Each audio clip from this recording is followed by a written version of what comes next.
She stood there like a prejudice, dressed in white, her fitted blazer hugging her frame, the click of her heels on the gray slate pavement sounding like cold punctuation at the start of every unspoken judgment.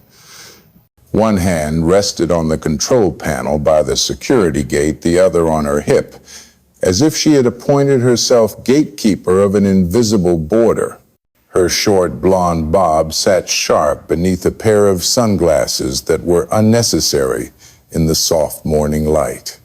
Her name was Ava Monroe, head of security for a gated Beverly Hills community where everyone seemed convinced they stood on a tier above the rest of the world. And in her eyes, the man standing silently in front of her did not belong. He was not driving a luxury car. He wore no suit, no badge, nothing that spoke of status or power. Just a tall black man, 52, with sweat still clinging to his Nike t-shirt after a 5-mile run. Joggers hugging his calves, no watch, no brand markers, no symbols of access. Just presence. And that alone was enough to make Ava uncomfortable. She glanced him over from head to toe, her lips curling slightly, not quite a smile, not quite contempt, but the reflex of someone shaped by a society that had taught her long ago that a black man without credentials might not deserve to be standing there. She repeated herself, her voice sharp and void of warmth, like a system-wide announcement: delivery access is closed. Please use the visitor lane down the hill. She didn't move, and neither did he. That moment stretched thin, a silent tension stringing through their locked eyes. He said nothing, only stepped forward just enough to trigger the motion sensor. The gate flashed red. Access denied. Ava raised her brow. Her voice turned rigid. Sir, you are not authorized to stand near the sensor. Please step back. His voice came low and certain. I live here. No drama in his tone, no challenge, just a fact. But that alone made her lips tighten. She tilted her head, eyes still fixed on him, then turned to the radio, clipped to her hip like a badge. Unit 3, I have a male attempting to force activation at Gate 6, no ID, non-compliant tone, likely squatter. That word hung in the air like smoke in a sealed room. But Marcus didn't flinch. His eyes drifted calmly to the edges of the garden, to the marble plaque partially obscured by a sagging bougainvillea branch, the one that bore his family crest. He had picked every stone, every iron railing, every curve of that gate, but none of that mattered in this moment, because what she saw was just a black man in running clothes. Behind him, a pastel pink delivery van with the Flores logo pulled up and slowed. The driver squinted at the standoff, raised an eyebrow, and instinctively reached for his phone. Ava stepped forward, voice steel cold. If you are not off this property in 30 seconds, I will call the police. And here, trespassing is no joke. Marcus raised an eyebrow, finally speaking again. Do you threaten all residents like this, or just the ones not driving Bentleys? Ava clenched her radio tighter. Don't get clever. This is a private security matter. You are escalating. No, Marcus said, calm and unwavering. You are. At the corner, the Flores dash cam had begun recording. The gate remained closed, but justice had already started ticking. Ava Monroe was not just holding a line. She was performing, one heel forward, her white dress still immaculate, her voice lifted just enough for the camera to catch it. You seem lost, sir. This is private property. The gate blinked again, still red. Marcus did not move, did not raise his voice. But his eyes locked on hers like a switch had flipped in her reality, and she hadn't noticed. I already told you, I live here. Ava tilted her head like watching a sitcom. Right, and I moonlight as a princess. She tapped her radio again. Unit 4, I have a suspicious individual claiming residency, possible impersonator, approaching pedestrian gate with no vehicle clearance. The code was made up, but the tone was very real. Behind her, 2 security guards appeared, one with a half-zipped vest, the other sipping coffee. They slowed when they saw Marcus. "Who's this one?" asked. Ava didn't look away. "Someone who thinks he owns the place." The man in the vest stepped closer, eyeing Marcus's shirt. "You maintenance." Before Marcus could answer, Ava cut in. "He says he's a resident. We're verifying."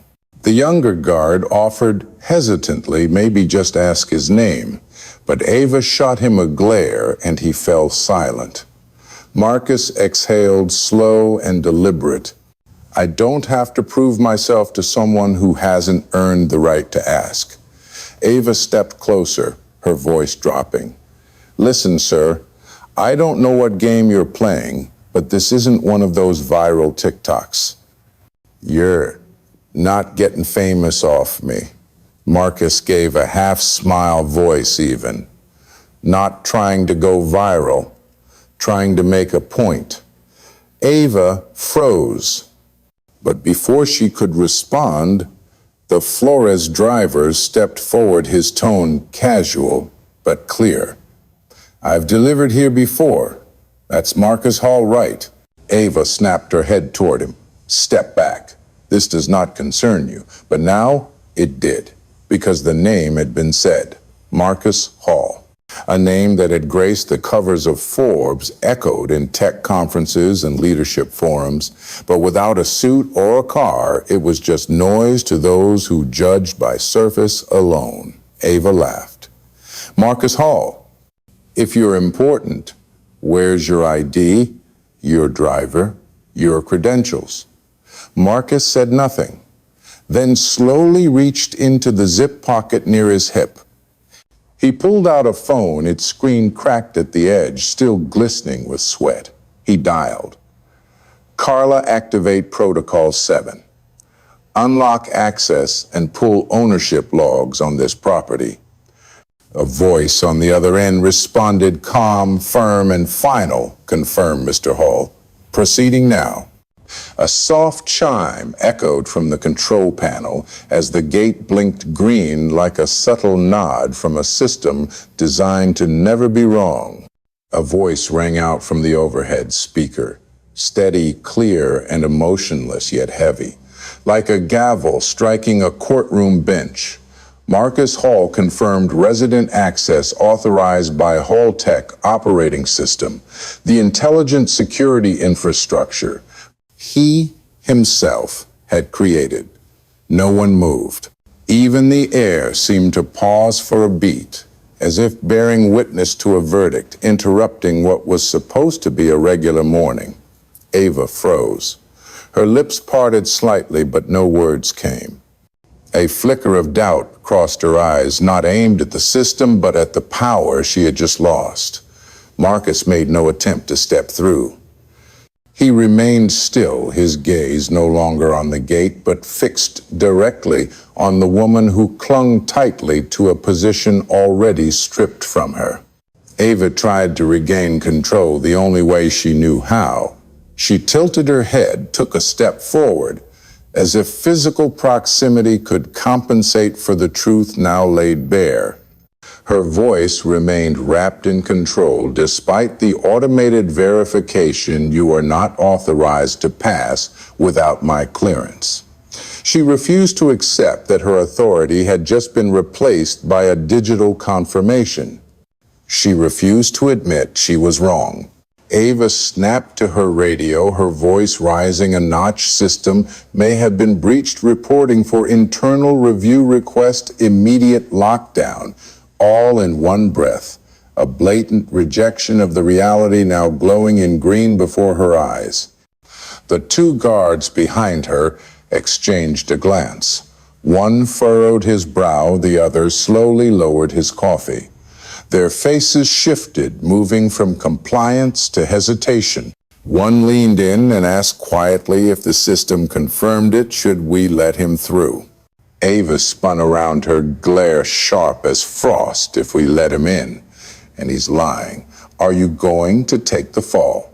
Marcus remained silent, but his gaze alone made the young men step back. The delivery driver took a step away, not in fear, but to widen the frame of his live stream. His voice rang out firm and unwavering. This man just got denied entry to his own mansion. The system confirmed him, but the guards didn't. What year are we living in? The words struck not just Ava, but the very structure she represented. A black Tesla eased to a stop behind the delivery van. Its window rolled halfway down, revealing a Latina woman in her 40s. Her voice was soft. What's going on here? The younger guard replied awkwardly, it's a little complicated. The delivery driver turned, his tone edged with disbelief. It's not complicated. They're trying to block the man who owns this house. The woman narrowed her eyes and looked closely at Marcus, her gaze widening as recognition settled in. Oh my God, that's Marcus Hall, founder of Halltech. His name began to travel from mouth to mouth, and each time it was spoken, Ava's unease became more visible. But she still refused to step back. She turned again, her eyes sharp with challenge. You can't walk through just because you claim to live here. Marcus looked straight into her eyes, not with anger, but with certainty. I didn't say I live here. Your system did. The words sliced through the tension like a blade through silk. One of the guards scratched his head eyes on Marcus and asked slowly, if the system confirms, aren't we supposed to let him in? Ava cut him off. If you do, and it's wrong, you'll lose your job. The young guard hesitated, then stepped back slightly. Ava stepped forward instead, now close enough to feel his breath. She hissed, you think having your name in a database makes you untouchable. People fake access all the time, especially people like you. Marcus didn't raise his voice. He didn't show anger. His voice was low, cold, and final. People like me built this neighborhood. The sentence dropped like a stone into a still pond. It wasn't just a correction, it was history made audible. From the Tesla, the woman murmured, that's right, he built this whole block. A young boy biking past stopped, eyes wide with admiration. The delivery driver kept his stream running, viewer count climbing fast. A black woman in workout gear jogged up, pulled her earbuds out. I live 3 blocks down. I see him running here every morning. Ava turned, snapping, this doesn't concern you. The woman replied calmly, but it concerns you, and now it concerns everyone. Marcus said nothing more. He didn't need to. He wasn't there to explain. He was there to be seen. And while the green light kept blinking, he didn't move forward. He wasn't waiting for permission. He was waiting for a society conditioned to judge by wardrobe instead of worth to wake up. And in that moment, the guards behind Ava began to falter, not because they feared losing their jobs, but because they finally began to see what was right. The green light kept blinking like a steady heartbeat in the middle of chaos, as if the system itself was reminding everyone that sometimes what is right does not need permission, only confirmation. But between the precision of technology and the persistence of prejudice, Ava stood firm, like a boulder trying to block a flowing river. She did not retreat, did not yield, did not reveal even the slightest crack in her stance. Instead, she pressed her fingers tighter to the radio and issued a high-level alert, her voice cold as forged steel. Unit 7, respond immediately. Possible impersonator at gate, request urgent backup. Notify LAPD. The words landed like a cruel cut, not to Marcus's body, but to his dignity. And this time, Marcus had no need for many words. He stood there, hands relaxed, shoulders unraised, but his gaze pushed back against arrogance with a calm that held undeniable power. He looked at her and said simply, "You call the police." It was not a question, it was a confirmation. Ava held her head high as if she had just declared the most righteous act on earth. Yes, in this neighborhood we do not tolerate threats. The delivery driver on the curb spoke up. What threat? The man hasn't done a thing. The woman in the black Tesla followed. It's obvious he's the one being mistreated here. But Ava didn't turn her head, didn't listen no longer, had the courage to admit she was wrong too far, gone into her own error. She looked at Marcus as if he were a ghost. She thought she could dismiss with borrowed authority stitched into a uniform. "You are just a stranger with a dramatic story," she said flatly, ignoring every confirmed detail in front of her. "And you cannot walk through just because the system says so." Marcus didn't react in anger, didn't raise his voice. He looked at her with eyes deep like a ravine, cold like dawn wind, and calmly replied, "I don't have to say I live here. Your system already did." This time, it was no longer a debate. It was a quiet conclusion to a false sense of superiority. The air turned thick, no one spoke, but every pair of eyes began to drift in the same direction. The two guards were no longer behind Ava. One leaned closer to the control panel, his fingers swiping gently across the screen, murmuring, "His name has been in the registry since 2017. He owns 3 adjoining lots, including the house behind this gate." Ava jerked around, alarm flashing across her face for the first time. Marcus's name was not just a label. It was proof of ownership, the trace of an entire journey. The delivery driver turned his camera on himself and spoke with certainty. "You are watching a live stream of a black man being blocked at the gate of the mansion he built by a woman who thinks wearing athletic gear means he can't be the owner." And I don't think this is an incident. I think it's a ritual that keeps repeating. The crowd began to grow. The black woman in workout clothes from earlier was no longer jogging past, but standing firm hand on her hip, her curiosity replaced by restrained anger. "I've seen him run every morning, 3 years straight. He's no stranger." Her voice was clear. Ava didn't answer. She turned back to the control panel as if it might rewrite the truth.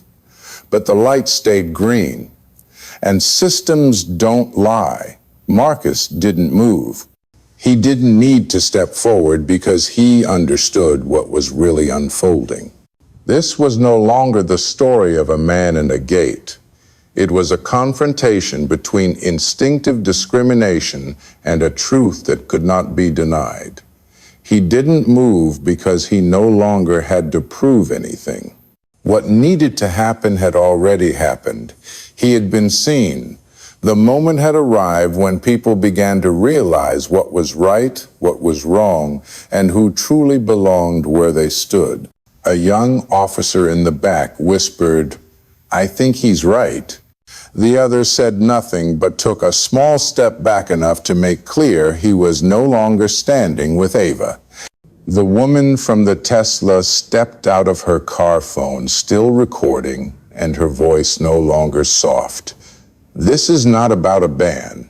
This is a blade named prejudice." Marcus stepped forward, not to cross the gate, but to see Ava more clearly. He asked, "Do you know how many times I've had to prove I belong? In my own company, in my own boardroom, in my own home." Ava said nothing. For the first time in this entire confrontation, she had no words to defend herself. And Marcus didn't need to yell. He didn't need to raise his hands or lash out.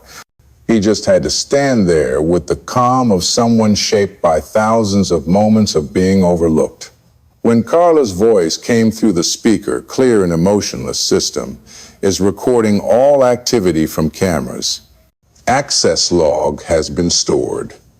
Name Ava Monroe has been flagged for internal review. No one said anything. But eyes began to turn away from Marcus. Now the center of attention was no longer the black man in a Nike t-shirt, but the woman in a white blazer standing at the center of a justice she could no longer control.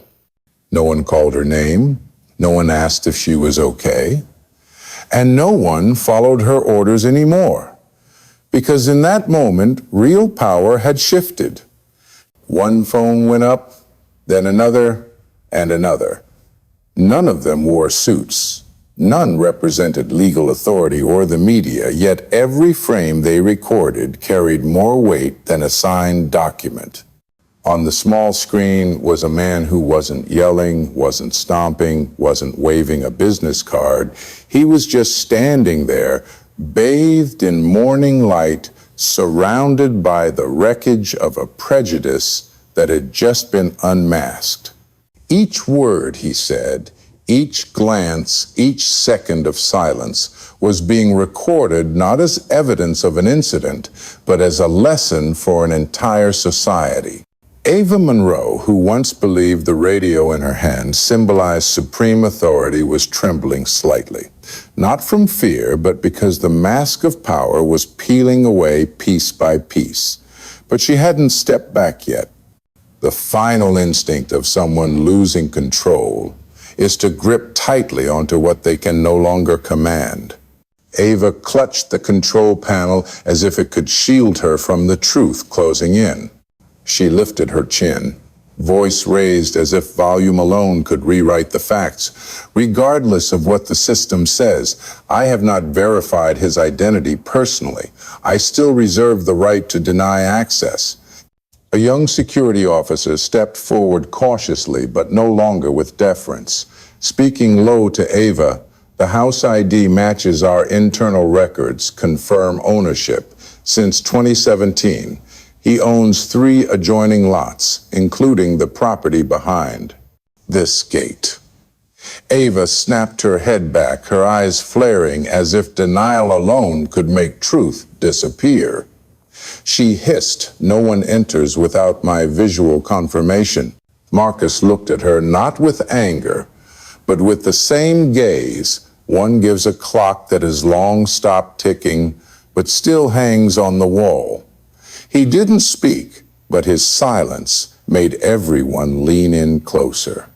Driver Flores lowered his camera slightly, then turned it back to himself and spoke with deliberate clarity. The gate has confirmed the records are clear, and yet the guards are still not opening. What are we witnessing here? A young woman nearby chimed in, "We're watching a system pretend to be neutral while being deeply selective." No one mentioned Ava's name, but every camera caught her face. Marcus raised his hand. No waving, no pointing, just a simple motion as he reached into his pocket. When he pulled out his phone, Carla answered immediately, her voice calm. But slicing through the tension, internal surveillance has been triggered. Video feeds from Gate 6 are being stored. Ava Monroe has been flagged. Legal is now monitoring.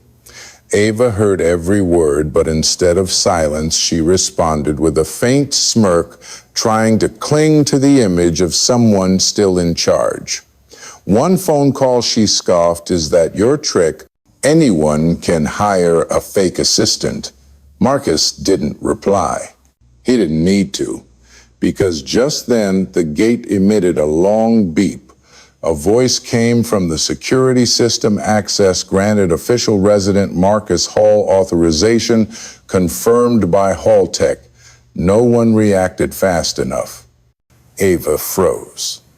She turned toward the panel, fingers twitching as she tried to override the command, but her hand stalled. The screen was already locked. Lines of code ran across it, Marcus's name appearing repeatedly like a reminder that this place no longer answered to her. One guard stepped back, the other removed his earpiece. No one issued commands, no one argued, and no one stopped Marcus when he walked toward the gate. Not hurried, not theatrical, just the stride of a man who didn't need permission to enter his own home. Ava clenched her jaw. She turned to the two security officers, her tone sharp. "If you let him in and something happens, I will not be held responsible." One of them looked at her and quietly said, "What's happening now is the consequence." From the street, a woman in workout clothes raised her voice. "Why are you still stopping him? He's the founder of Haltech. He's the one who signs your paychecks." Ava bit her lip.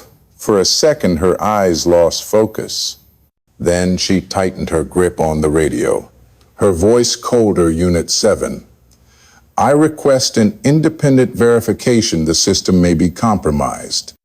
She didn't finish the sentence before Carla's voice returned from Marcus's phone. "Surveillance has confirmed identity access logs have been archived. Ava Monroe is currently under behavioral review." Marcus still hadn't crossed the threshold, not because he was blocked, but because he understood something deeper.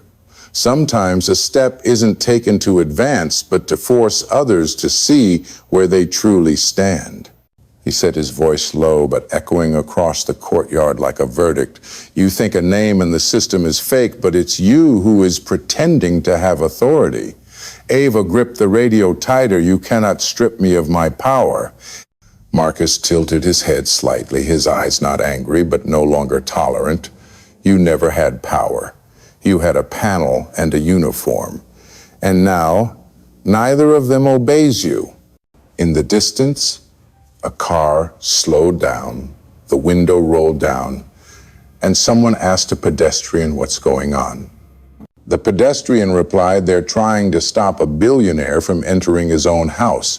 A few kids standing nearby were silent, not out of fear, but because for the first time they were witnessing someone who didn't need to raise his voice to prove his worth. The woman in the Tesla turned her camera toward her daughter on FaceTime. He just said, "You think gates give you power, but they only reflect your fear." The little girl whispered, "I'm writing that in my school journal." No one shouted. No one cheered. But each person there, from the driver to the jogger, felt something shift. Not loud, not dramatic, but deep like a current quietly collapsing a foundation thought to be solid. Ava still stood there, her hands trembling slightly, her gaze sharp, her mouth issuing commands that sounded like orders.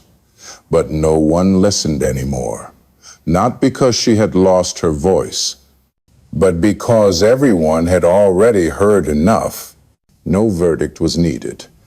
Just a few lines of system commands were enough to sever the last fragile thread connecting Ava Monroe to the control panel she once treated like a shield of authority. The screen before her suddenly went black, a dull sound emitted from her radio, no longer a signal, just an empty silence. The access card clipped to her skirt turned red, blinking with quiet finality, as if it too no longer wished to be held by the hand that had so often issued orders without reason. Ava looked down at it, no longer seeing authority, only the reflection of a truth she had refused to accept. Marcus remained still, neither smug nor seeking praise. His face revealed nothing but awareness. No one could mistake that calm for weakness. In that moment, every gaze was fixed on him, not because he moved forward, but because he had never needed to step back. One young security guard whispered more to himself than anyone else. "He is the one who signs our paychecks." And no one responded because silence had become the only appropriate form of agreement. Driver Flores turned the camera back toward himself and spoke into the lens as if delivering a closing statement. "You are witnessing a black man denied entry at the gate of a home he built by someone who believes authority lives in a..." uniform, rather than in the hands of the one who shaped this entire neighborhood. His words echoed far beyond their volume, carried by thousands watching the live stream, memorizing every expression, every glance, every sign of a moment society too often tries to overlook. Marcus looked at Ava not with anger or judgment, but without yielding. He spoke with evenness, without force. You are not just wrong about me, you are wrong about what you think power is. Power does not lie in deciding who may enter, but in being able to enter without asking. Ava opened her mouth, maybe to explain, maybe to offer a rehearsed excuse. But before she could utter a sound, Carla's voice returned. Now, over the loudspeaker, the system confirms Mr. Hall as the legal owner. Ava Monroe's access has been permanently revoked. Legal review of misconduct and discriminatory behavior is in process. The final sentence was not a blow but a period, a quiet ending that required no further debate. Ava took a step back, her eyes shifting from defiance to fear. No one stood beside her. The two security guards now stood behind Marcus, no commands, no names called. They simply moved toward the man they now knew was right. Ava turned to them, her voice cracking, "I am the manager here. You cannot betray me like this." But no one replied, no one denied, and no one offered comfort.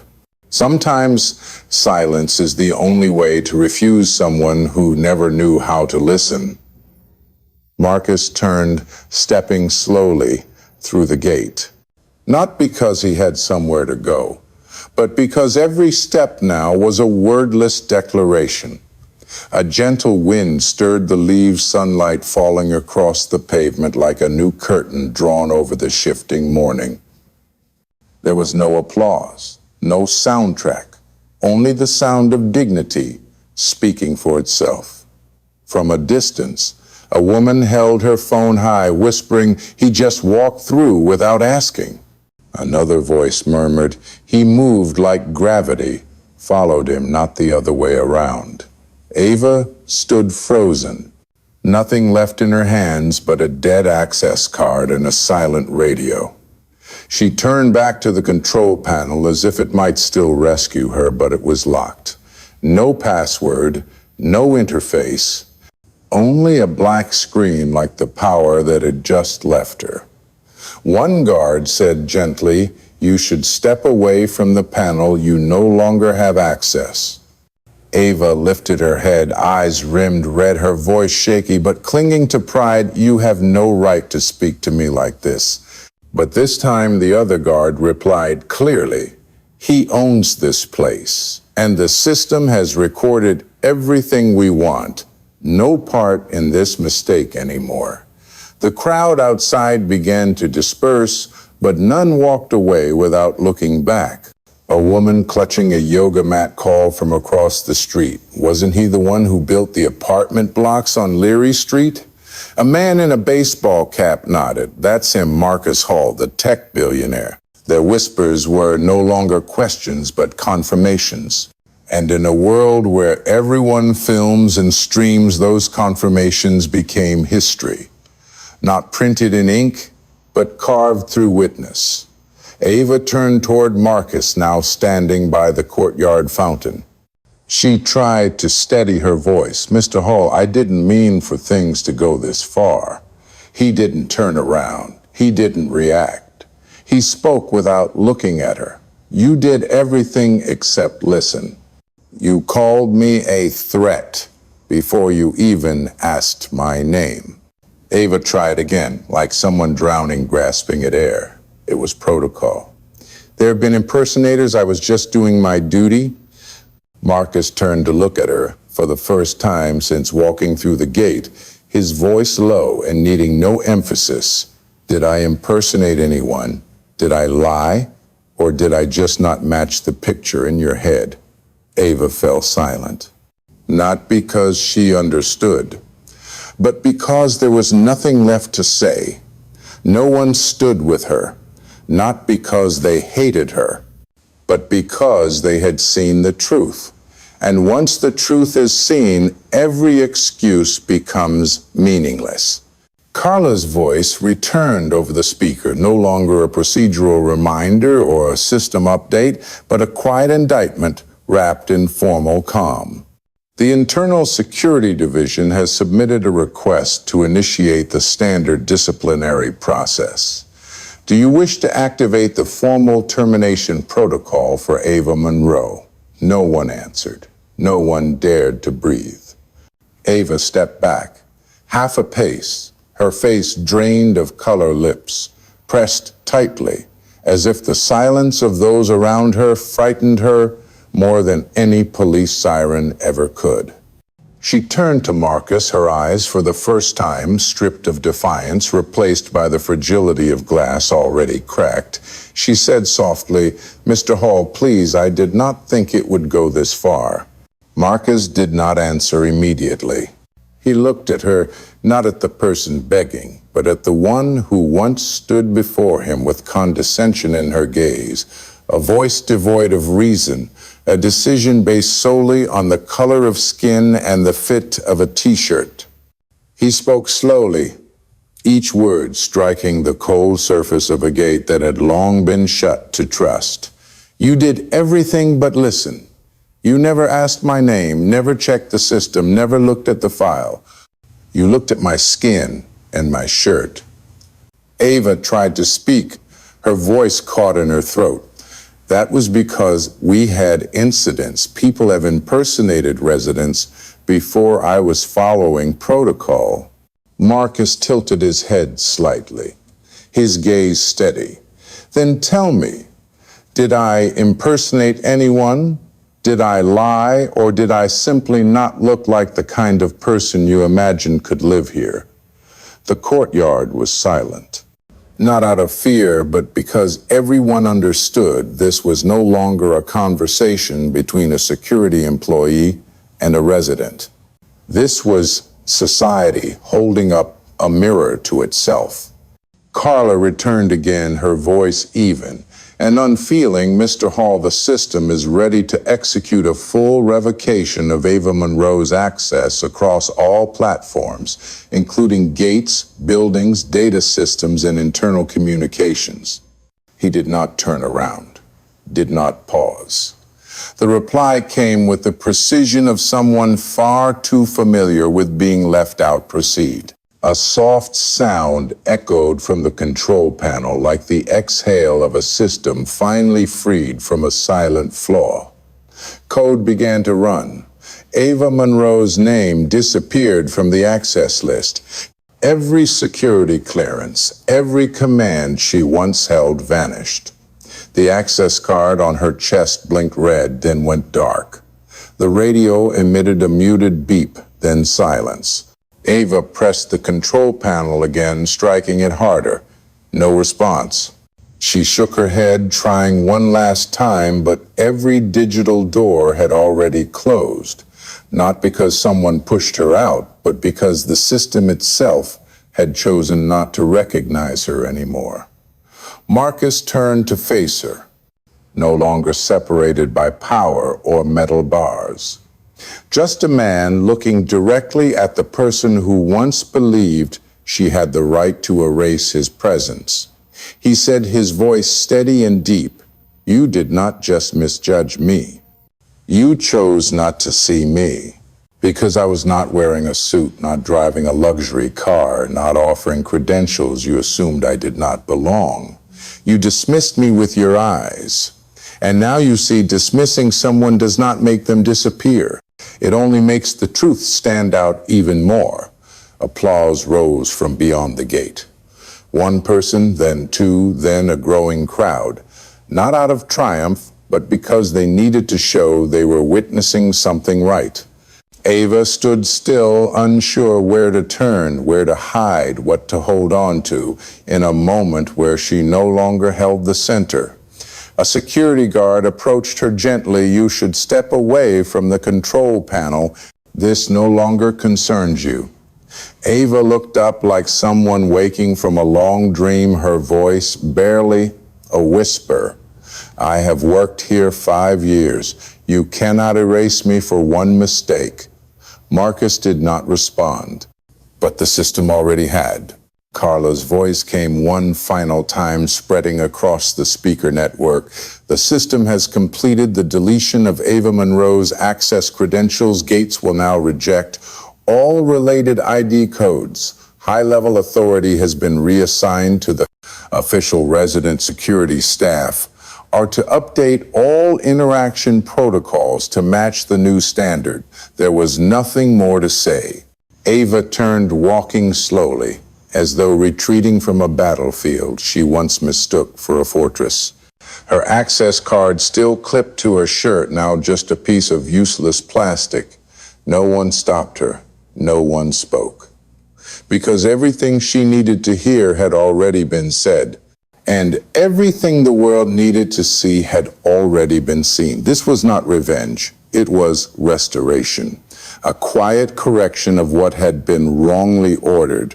Marcus stepped into the inner courtyard sunlight, now covering each stone completely. No one needed to guide him. No signal had to be given. He was not entering because he was allowed. He was simply returning to where he belonged. The story did not end at the gate. It had only just begun. And what left people speechless was not fear. It was the truth speaking clearly, without having to shout. Marcus did not rush into the house he had built, brick by brick, door by door, light by light. He stood beneath the porch, the morning sun gliding across his dark skin, slick with sweat from his run. Not as a glow of triumph, but as the mark of someone who had never bowed. This moment was no longer about who was right or wrong, no longer about access restoration or homeowner status, but about a return in full, a quiet confirmation that dignity is not something granted, but something preserved. He looked up, his eyes meeting the large portrait hanging high above the spiral staircase, a faded black and white photo, rich with soul. It was his mother in her simple Sunday dress, one hand on her hip, the other resting on a worn-out Bible eyes, staring forward without flinching or lowering. That portrait was not for decoration nor nostalgia. It was a quiet reminder that the woman in the frame was once denied entry into the buildings her son would later purchase, once stopped by guards, once questioned, "What are you doing here?" And now that very face stood at the highest place in a home she was never allowed to enter. Marcus closed his eyes, not with effort, but as if memory was waiting just behind the lids. He saw himself at 13, wearing his cousin's oversized blazer sleeves, draping over his fingers. It was the city science fair, his first time stepping into the marble-floored lobby of the science center. But before he could enter, a white man blocked his path, face frozen eyes needing no verification. He pointed and said, "You do not belong here. No questions, no checks. Just a single sentence, sharp as a blade, slicing through a young boy's spirit." Marcus had not argued. The boy simply lowered his head and turned around, his old shoes echoing alone against cold stone, his heart colder than the air. That silence followed him for years, from lecture halls to boardrooms, from Haltech's first funding call to elevator rides with suit-clad partners who would ask, "Are you the driver or assistant?" Not everyone said it outright like the guard that day, but their eyes, their awkward smiles, the way they shook other hands first, always drew the same line. And today it happened again at his own home. A woman in white labeled security knew nothing of who he was, but thought herself entitled to stop him, question him, belittle him, because his sweat-soaked t-shirt came without a luxury car. Marcus opened his eyes and breathed deeply, not because he needed calm, but because his body had learned to turn injury into breath. He walked to the window, gently pulling back the curtain. Outside, the crowd began to thin, but no one forgot to look back. A little girl pressed her hand against the gate, eyes wide and fixed inside. A young man in a coffee shop apron waved and whispered into his phone. It was really him. He once checked every floor himself, even the janitor's bathroom when he visited Hall Tech. A middle-aged woman in a silver van held her phone out the window, her voice cracking. My daughter is doing a report on Black pioneers. She's watching this live and just wrote his name down. Marcus did not respond. He simply nodded and turned away. His steps led him to a small table near the hallway where an old leather-bound notebook rested with worn corners. He opened to the first page where the handwriting from 13 years ago still held firm strokes bold, and leaning forward like a young man bowing slightly to the future he could not yet picture. It read, "Legacy is not what we leave behind when we are gone, but what they cannot erase while we are still here." He ran his fingers softly over the line and whispered, not for cameras, not for the crowd, just for himself. Today, I did not lower my head, did not walk away, did not explain, did not leave my pride by the curb. I stood. I did not need applause. I did not need defense. I only needed to keep myself whole. Outside sunlight streamed through the three-story windows, casting light over the photos lining the hallway walls, from the first image of a rented garage server rack to the ribbon cutting at Hall Tech, to his two children standing on stage receiving scholarships for technology research. Marcus closed the notebook and walked forward slowly, not out of pride, but because every step now carried affirmation. He had not built all this to be seen. He had built it so it could never be denied. And those who once thought they could stop a man with a walkie-talkie and a suspicious stare now understood there are gates which once opened can never close again. Not because the hinges are weak, but because belief in what is right has rooted too deeply in those who finally see. The door closed behind Marcus with the softness of breath, no haste, no display, just the final confirmation that he had returned to the place that was always his. No one escorted him, no one stood by to bow. Yet the silence carried the weight of a kingdom rebuilt not through command, but through presence, resilience, and the stillness of a man who had learned to stand unmoved at the edge of prejudice. Inside the three-story mansion adorned in stone and glass only, his footsteps echoed gently on the wooden floor, slow and steady, like the calm heartbeat of a man who had walked through a storm without letting it shake his core. Marcus stopped at the far end of the hall where sunlight cut through the skylight above, drawing golden streaks along the wall. His family photo hung there not in the living room as a declaration, but tucked humbly where only those who belonged would see it. In the photo, his wife beamed the two children, flanking him, the younger one tugging playfully at his shirt collar. Everything about it was simple but intentional. He chose not to flaunt what he treasured. He placed it deep within the home, like one would protect memories from being judged by strangers. Beside the photo, a framed honorary certificate from Clarion Financial bore his name and board title. Below the shelf, a bronze plate read Hall Tech Foundation founder. No need to announce. Their quiet presence told the story themselves. Outside the gate, the crowd had not fully dispersed. The delivery driver now sat on the steps, live stream still rolling on his phone. The woman in the Tesla continued her FaceTime call with her daughter, phone held tight, as if blinking would mean missing something important. No one was gossiping anymore. They simply stood as if something had just unfolded that was far greater than a moment of discrimination. A boy in a baseball jersey whispered to his friend. He didn't raise his voice, but everyone went quiet. An old man on a nearby bench muttered, "That wasn't anger, that was power." Not the kind that dominates, but the kind that makes others confront themselves. Marcus stepped into the backyard where sunlight danced on the surface of the artificial pond and the breeze rustled carefully trimmed hedges.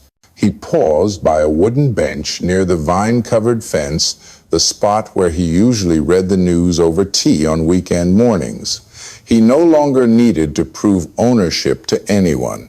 But today, standing there meant something else. Not to assert superiority, but to reclaim the truth that no one but him has the right to define his presence. When the white woman in the blazer had declared him a stranger, not once did she wonder whether it was she who was standing in the wrong place. She never doubted the system, only the man.